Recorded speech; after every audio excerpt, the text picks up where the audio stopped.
SSC GD exam 2024 आपने भी दिया होगा, बहुत सारे बच्चों ने आप में से, तो 160 में से 160 भाई ने कर दिया है। और यही कारण है कि हम फाइनल सिलेक्शन से पहले भाई का इंटरव्यू करने को मजबूर हो गए। नाम है आलोक राठी। हैं कहाँ से आप आलोक? बिजनौर, जिला बिजनौर से। जिला बिजनौर से। इनका जब मैसेज आया नवीन सर को कि 160 में से 160 हैं, तो फिर मेरी बात हुई नवीन सर से और मैंने बोला कि भाई इससे तो बुलवा लीजिए बच्चे को, और हम मिलना चाहते हैं। कैसे 160 में से 160 हो सकते हैं?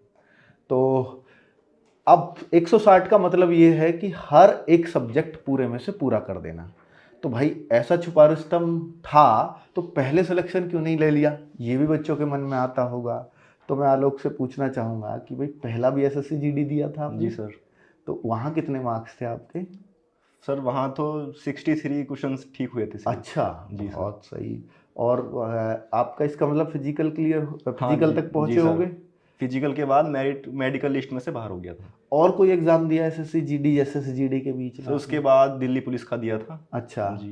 तो दिल्ली पुलिस में कहाँ? तो उसमें 80 मार्क्स थे मेरे। 80 थे? जी सर। कमाल। तो वहाँ फिजिकल में रह जी गए? हाँ, फिजिकल आउट हो गया था। क्यों भाई ऐसा सर फिजिकल? टाइम थोड़ा कम मिला तैयारी के लिए। हाँ, दिल्ली पुलिस में तो ज़्यादातर बच्चों के साथ यही हुआ है।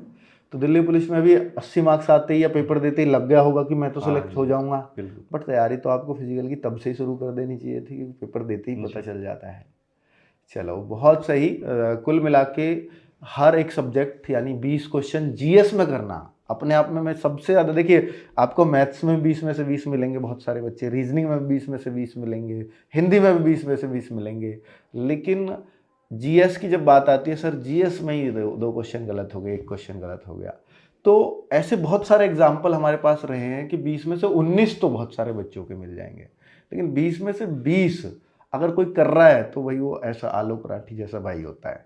भाई कैसे जीएस पढ़ा, थोड़ा सा मैं ये बच्चे ये जानना चाह रहे हैं, और मैं भी उतना ही उत्सुक हूँ इस बात एक बार तो मैंने वो पिछली बार जीडी में चिराग बैच लिया था। हाँ। उससे कोर्स कंप्लीट कर लिया था। ठीक है। और उसके बाद जितनी बार भी नवीन भैया ने प्रैक्टिस सेट शुरू करे और वे मैंने टोटल किए।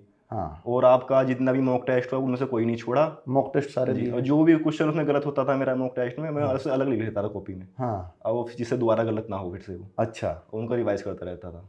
तो ये आपने उसमें मॉक टेस्ट में जो हो रही गलतियों को लिख लिया साइड बार बार लिख अलग लिया। कॉपी में। जी। मॉक टेस्ट में क्या स्कोर आता था? मैं मॉक टेस्ट का भी जानना मॉक टेस्ट में मेरा एवरेज स्कोर 135 140 इतना रहता था। हाँ, तो बच्चों ये देख लीजिए कि 131 मैंने दरअसल में हम लोग वो बताते थे कि शाम को एनालिसिस हाँ, वो देखते थे आप। जी, जी। तो उसमें आपका टॉप 10 में या 20 में सर कभी आया? टॉप 10 में कोशिश तो करी लेकिन आज तक आया नहीं। अरे भाई 50 ये तो तक पहुंचा। तालियों का काम किया है तुमने, कमाल।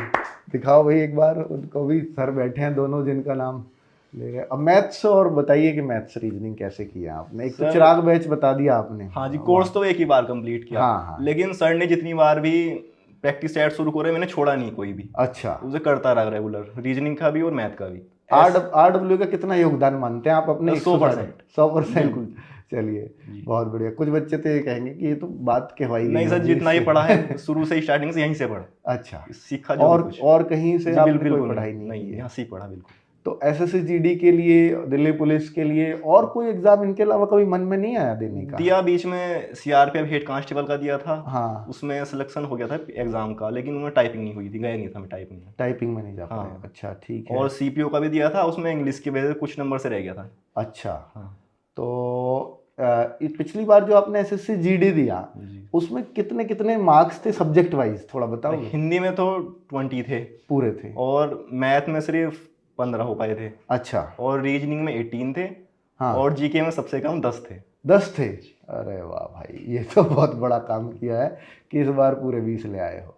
अच्छा, कोई विशेष बात जो आप बताना चाहते हो कि बच्चों सर सबसे ज़्यादा जो सहायता मिली वो आरडब्ल्यू के मॉक टेस्ट से मिली। अच्छा, सबसे ज़्यादा सबसे ज़्यादा जो क्रेडिट देते हाँ। हो कि पूरे मार्क्स आने का। जी, वो मैंने एक भी नहीं छोड़ा कभी भी। अच्छा मुझे ये बताओ, अगर आपका नॉर्मलाइजेशन हो गया तो अब एसएससी क्या करेगी आपके नॉर्मलाइजेशन में? 160 में से 160 ऑलरेडी ले आए हो। नॉर्मलाइजेशन बन के कहीं आपने कोई चेक किया है? कोई चेक किया, उसमें 179 दिखा रहा है। 179। पर एसएससी का एक रूल है, वो कभी 160 से ऊपर देगी नहीं मार्क्स आपको, पता है इस बात का? क्योंकि वो मैक्सिमम में 160 में से 160 देगी। अब कई बच्चे ऐसे होंगे जो 152 या 160 पहुंच जाएंगे नॉर्मलाइजेशन से।